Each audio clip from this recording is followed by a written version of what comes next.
Hello and welcome to Diary Migration Lawyer.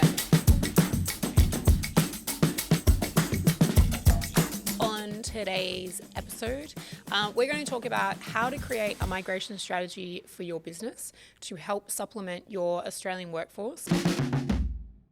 If you're like most businesses in Australia at the moment, and this is being recorded in the end of 2022, we are in a labour crisis and your business is suffering. I know a lot of businesses that I've been talking to are losing work, are potentially losing contracts and technically losing money because they just don't have enough humans to fill the roles that are available. So what I want to do today is try and help demystify a little bit of what's going on in the migration space and how you might be able to tap into that and tap into a potentially international labour market to help you get through this skills crisis and come out the other side a better business. So when you're creating a migration strategy, essentially this is really just a part of your labour strategy. What you'll be doing is sitting down, understanding exactly from a project perspective, from an upcoming work perspective, from a forecast work perspective, exactly what you are going to need over the next 12 months, 2 years, 3 years, 10 years, and then really trying to start to map out the types of people and types of roles that you're going to need to be able to meet all of the goals that your business has over all these forecasted periods. Once you know exactly what you're going to need, you can then identify what you've already got in your business, what can be upskilled in your business, what you might be able to source from Australia, but then where there's a bit of a gap. And in that gap is where the migration side of things comes in. Usually where migration comes in is for roles that require someone that is skilled and experienced and has talent that we don't have in Australia, and we need to fill that role quickly in order to fill a contract, to meet a deadline, or to train some junior people that are coming through your sector or industry and be able to support them into roles that they maybe don't have a lot of experience in. So from a risk perspective, it's really helpful to have super experienced people on site, in the office, however your business works, to really start to help train your junior staff and also to keep things running. The way of utilizing migration is essentially to, once you really understand who you need in your business and you understand exactly what that gap is, now you start to can get into the nitty-gritty bit of which visa you might be able to use. So the old 457 that got a bit of a brand update is now the temporary skills shortage, or the TSS, or the 482 visa. There's also a 400 visa.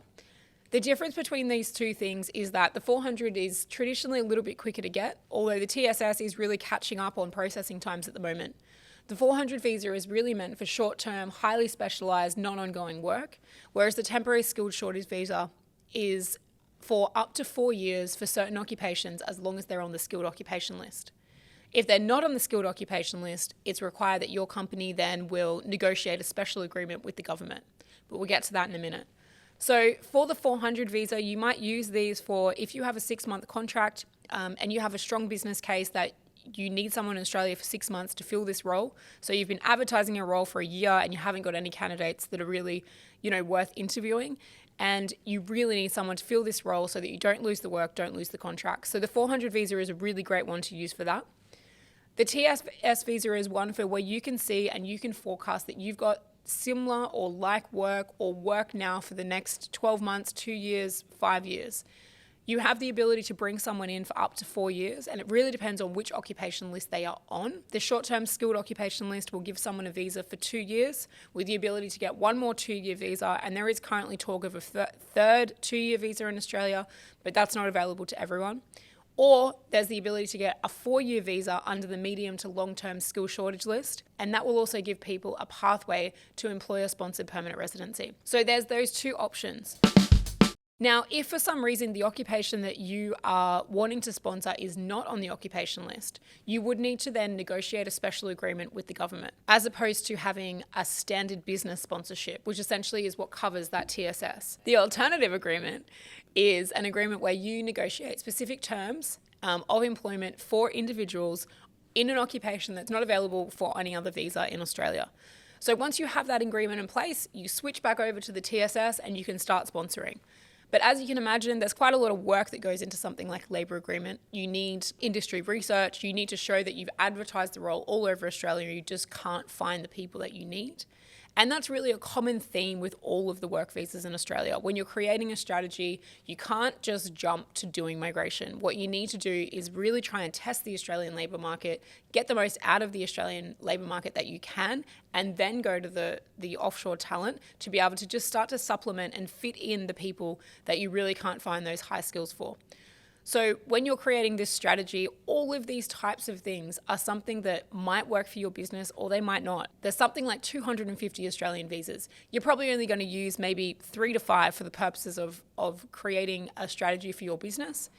But it is something you need to talk to a professional about. I don't often sales pitch in these videos on my YouTube channel, but what I do want to say is that we have expertise in doing this. We've been working with businesses for over 10 years to really create these migration strategies, these labour strategies, to help your business reach that next level.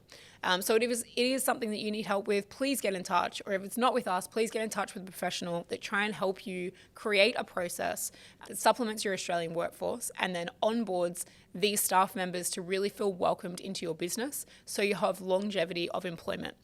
And as a little added extra and a little bit of a teaser of what's to come for Passage Migration Consulting in the new year, we will actually start to recruit humans for you as of 2023. So very exciting, hot off the press. I'm not sure when this video is going to be released, but now you know, and I've made a commitment to it on YouTube.